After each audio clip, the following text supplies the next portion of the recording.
Olá pessoal, tudo bem? Aqui é o Alisson, eu vou resolver as questões de ciências da segunda semana. A primeira questão diz o seguinte: a queima incompleta do carvão produz um dos principais poluentes atmosféricos, o monóxido de carbono, conforme representado pela reação C mais meio O2, dando CO.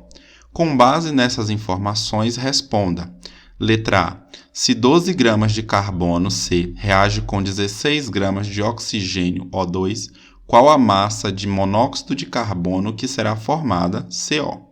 Então, notem o seguinte, aqui nós temos uma equação química que está representando a formação do monóxido a partir do carvão e do oxigênio, ok? E também é dito aqui na letra A, que 12 gramas de carbono reagem com 16 gramas de oxigênio. Então, a gente pode colocar aqui, 12 gramas do carbono, reagindo com 16 gramas do oxigênio, vai produzir X gramas de CO.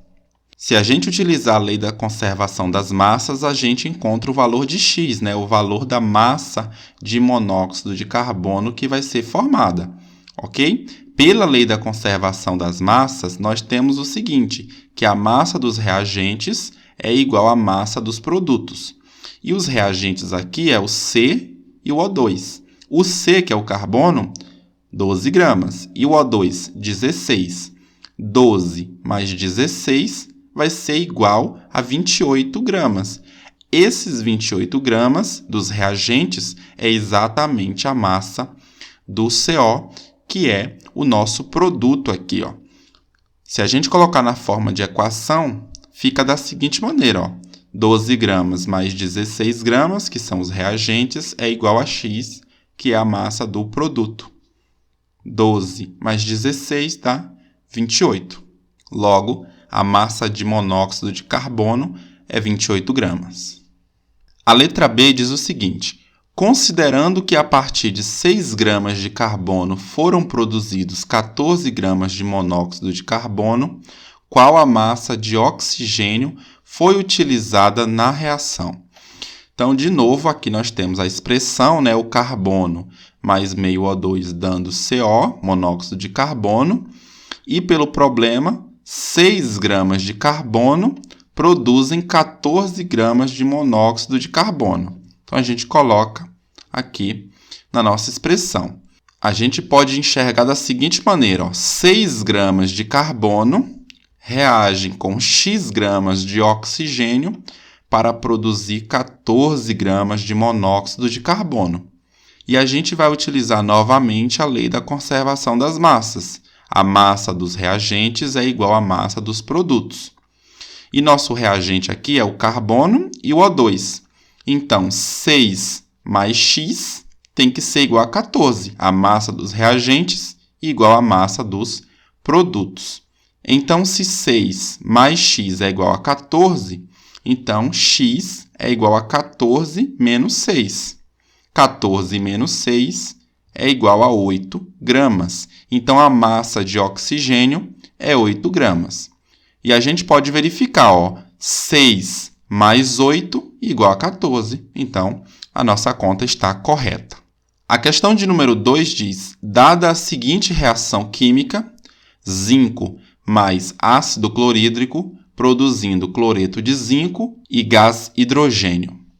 Considerando que 6,5 gramas de zinco metálico produzem 0,4 gramas de hidrogênio gasoso, responda. Letra A. Qual a massa de gás liberado quando 13 gramas do metal reagem com o ácido? Então, a primeira coisa que a gente vai fazer é repetir a equação química. E no problema diz que 6,5 gramas de zinco produzem 0,4 gramas de hidrogênio. E ele quer saber qual a massa de gás liberado quando 13 gramas do metal reagem com ácido. Então, 13 gramas de zinco produzem X gramas de hidrogênio.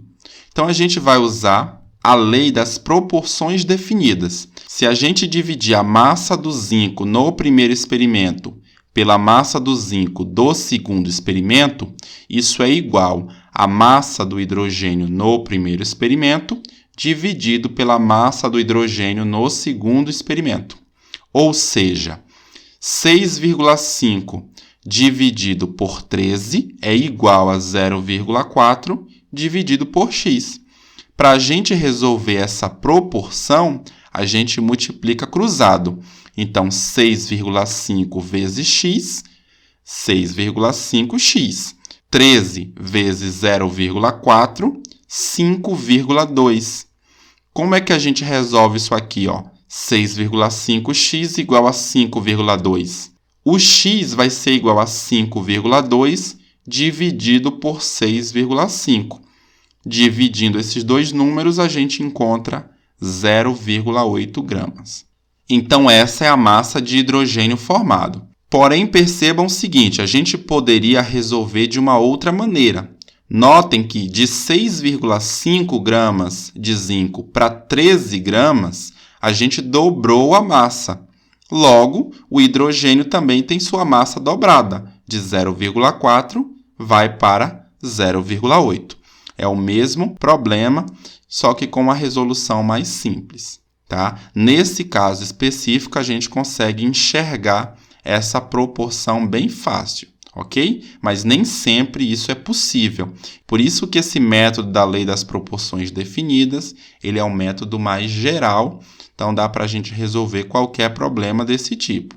A questão de número 3 diz: na indústria farmacêutica é fundamental que os profissionais conheçam a proporção de reagentes e produtos antes de realizar qualquer reação química. Um exemplo disso é a produção de ácido acetil salicílico, AAS, um dos medicamentos mais comercializados no mundo e que não deve ser utilizado em caso de sintomas de dengue. Esse medicamento é obtido a partir da seguinte reação química: ácido salicílico mais anidrido acético, produzindo ácido acetil salicílico mais água.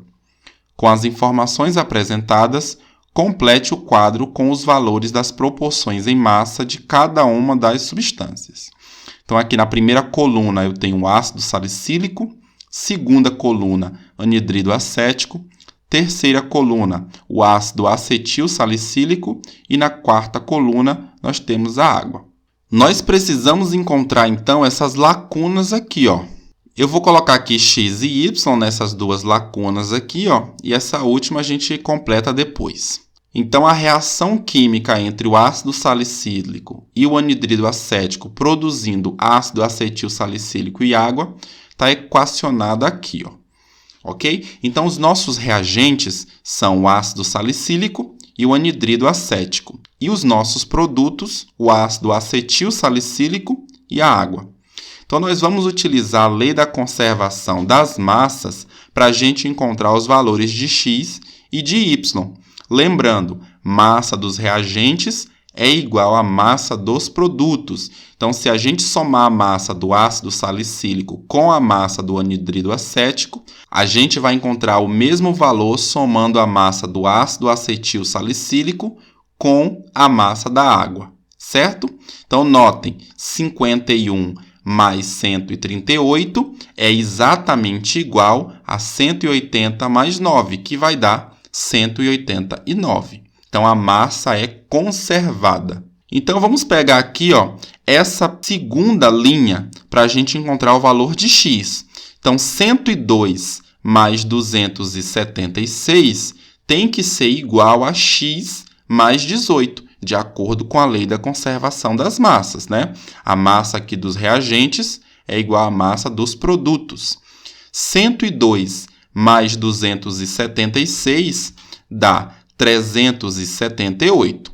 Então, aqui a gente tem 378 é igual a x mais 18. Então, a gente pode dizer que x mais 18 é igual a 378. Então, x é igual a 378 menos 18. Isso resulta em 360 gramas. Logo, o valor de x aqui é 360 gramas. Para a gente encontrar o valor de y, também vamos utilizar a lei da conservação das massas. Vamos pegar esses valores aqui da nossa terceira linha. Então, nós temos o seguinte, ó, 204 mais y tem que ser igual a 720 mais 36. Notem que 720 mais 36 é igual a 756 gramas. Então, isso resulta em 204 mais y é igual a 756. Logo, o y é 756 menos 204. E isso resulta em 552 gramas. Então, o valor de y é 552 gramas. Notem agora o seguinte, ó.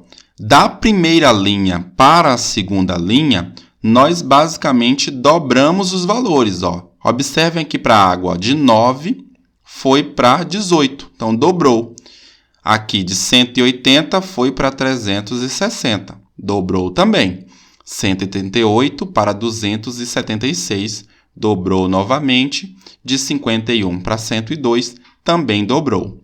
Dessa maneira, os valores aqui de x e de y poderiam ser resolvidos simplesmente multiplicando 180 por 2, dando 360, e 276 vezes 2, dando 552. Vamos encontrar a quarta linha multiplicando a terceira linha por 2. Então, nós temos o seguinte, ó, 204 vezes 2 dá 408. 552 vezes 2 dá 1.104. 720 vezes 2 dá 1.440. E 36 vezes 2 dá 72 gramas. Então, é isso.